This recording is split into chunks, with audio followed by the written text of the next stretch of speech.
कुशलगढ़ में भारत आदिवासी पार्टी कार्यकर्ताओं ने विधायक को रिश्वत कांड में फंसाने के षड्यंत्र को लेकर सौंपा ज्ञापन।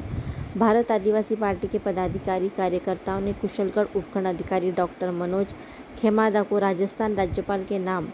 मंगलवार दोपहर 1 बजे ज्ञापन सौंपा। ज्ञापन में अजय सिंह छोड़िया संभाग मीडिया प्रभारी के नेतृत्व में ज्ञापन सौंपा गया। ज्ञापन में भागीदारा विधानसभा विधायक जयकृष्ण पटेल पर एसीबी द्वारा दर्ज मामला निरस्त करने और रिश्वत कांड षड्यंत्र की निष्पक्ष जांच करते हुए परिवादी की कंपनी के अवैध कार्यों की जांच करने के संदर्भ में अपनी बात रखी। उन्होंने आरोप लगाया कि भारतीय जनता पार्टी ने देश भर में कई बड़े नेता पर भी गंभीर आरोप होने के बाद भी भाजपा से जुड़े होने से उनके विरुद्ध कोई कार्रवाई नहीं होने दी। आदिवासी अंचल में भारत आदिवासी पार्टी अपना परचम फैला रही थी। ऐसे में षड्यंत्र पूर्वक विधायक भागीदारा जयकृष्ण पटेल को फंसाया गया है। ज्ञापन देने वालों में ब्लॉक अध्यक्ष छोटी सरवा कालूसिया वड़किया, ब्लॉक अध्यक्ष कुशलगढ़ राहुल डिंडोर, प्रदेश कार्यकारिणी सदस्य वीरेंद्र भाभोर, जिला संयोजक राजेश वसुनिया, मोर्चा संयोजक नरेश डामोर, मंडल अध्यक्ष अनिल रावत, बहादुर डिंडोर, दिनेश राणा, महिपाल राकेश, अनिल कटारा, सुरेश देवड़ा, मगनलाल, दिलीप मैड़ा, राजेश मुनिया, आदिल खान, कुशलगढ़ नगर अध्यक्ष आदि उपस्थित थे। जोड़ा जी, ज्ञापन में विशेष क्या बात थी? विशेष बात यही है, दक्षिणी राजस्थान में जिस तरीके से आप देख रहे हैं कि भारत आदिवासी पार्टी एकमात्र ऐसी वास्तविक लोकतंत्र को स्थापित करने के लिए खड़ी की गई है, उस पार्टी के द्वारा जो विधानसभा भागीदारा है, वहाँ की जनता ने जिस तरीके से लोकतांत्रिक प्रक्रिया को अपनाते हुए भारत आदिवासी पार्टी के माननीय विधायक जयकृष्ण जी पटेल को विधायक बनाया, लेकिन जिस तरीके से हम पूरे देश में देखते हैं, भारतीय जनता पार्टी जिस तरीके से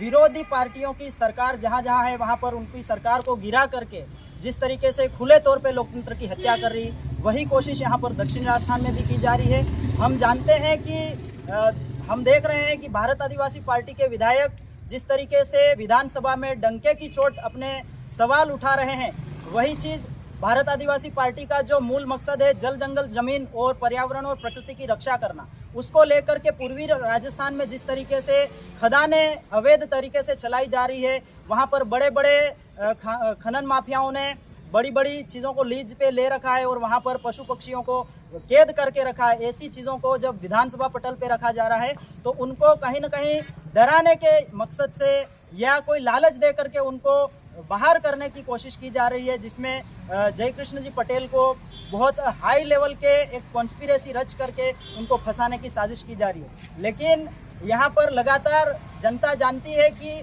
जिस तरीके से दक्षिणी राजस्थान और पूर्वी राजस्थान के बीच में लगभग 650 किलोमीटर की दूरी का एक अंतर है, उसके बावजूद भी एक विरोधी विपक्ष पार्टी का विधायक अगर कोई सवाल उठा रहा है तो ये सवाल हो सकता है वो सरकार से बचने के लिए सरकार के विधायक को पकड़ते, लेकिन इस तरीके की बातें करके उनको बरगलाया जा रहा है और इस तरीके से बड़ा षड्यंत्र करके भारतीय जनता पार्टी के कुछ तथाकथित बड़े नेता ये आरोप भी लगा रहे थे कि जैसे ही जयकृष्ण जी पटेल विधायक बने और उनको चैलेंज किया था कि 1 साल तक आपको विधायक नहीं रहने देंगे, तो इस तरीके से हमने देखा कि भारतीय जनता पार्टी में जितने भी बड़े बड़े तथाकथित जो लोग हैं, वो कहीं न कहीं ईडी के डर से उन्होंने जितने भी बड़े बड़े घोटाले किए, उन सारे घोटालों को निपटाने या वैध साबित करने के लिए उन्होंने पार्टियां बदल ली, लेकिन उनके ऊपर किसी भी प्रकार की कार्रवाई नहीं हुई। जैसे कि 3174 करोड़ का जो घोटाला आपने चुनाव के समय में उछाला गया, उसको देखा। महेंद्रजीत सिंह मालविया साहब को उन्होंने ईडी का डर दिखा करके जिस तरीके से पार्टी को बदला,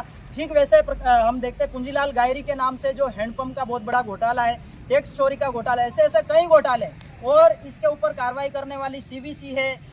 ईडी है।